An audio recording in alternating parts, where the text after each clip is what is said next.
Hello friends, ഇന്നത്തെ വീഡിയോയിൽ എങ്ങനെയാണെന്ന് റീറ്റെയിൽ ഐ ഡി സോഫ്റ്റ്വെയർ ഒരു പുതിയ യൂണിറ്റ് ആഡ് ചെയ്യുന്നത്.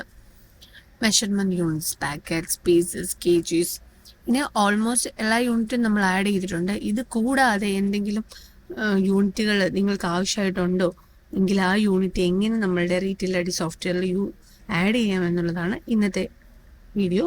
നോക്കാം എങ്ങനെയാണ് റീറ്റെയിൽ ഐ ഡി സോഫ്റ്റ്വെയറിൽ പുതിയ ഒരു യൂണിറ്റ് ആഡ് ചെയ്യുന്നത്. അതിനായിട്ട് ഫസ്റ്റ് മാസ്റ്റർ എൻട്രി ക്ലിക്ക് ചെയ്യുക. മാസ്റ്റർ എൻട്രിയിൽ യൂണിറ്റ് മാസ്റ്റർ എന്ന ഓപ്ഷൻ അവൈലബിൾ ആണ്, unit master. So unit master click ചെയ്യുക. ഇതിൽ ഓൾറെഡി നമ്മൾ കുറേ യൂണിറ്റുകൾ ആഡ് ചെയ്തിട്ടുണ്ട്. ഇത് കൂടാതെ നിങ്ങൾക്ക് എന്തെങ്കിലും യൂണിറ്റ് ആഡ് ചെയ്യണമെന്നുണ്ടെങ്കിൽ ഇവിടെ യൂണിറ്റ് കൊടുക്കുക. ഇപ്പോൾ ഇതിൽ കാർട്ടൂൺ ഇല്ല, സോ കാർട്ടണിന് വേണ്ടിയിട്ട് CTN ഞാൻ ടൈപ്പ് ചെയ്യുവാണ്. CTN carton. അതെന്താണ് എന്നുള്ളത് ഇവിടെ കൊടുക്കാം.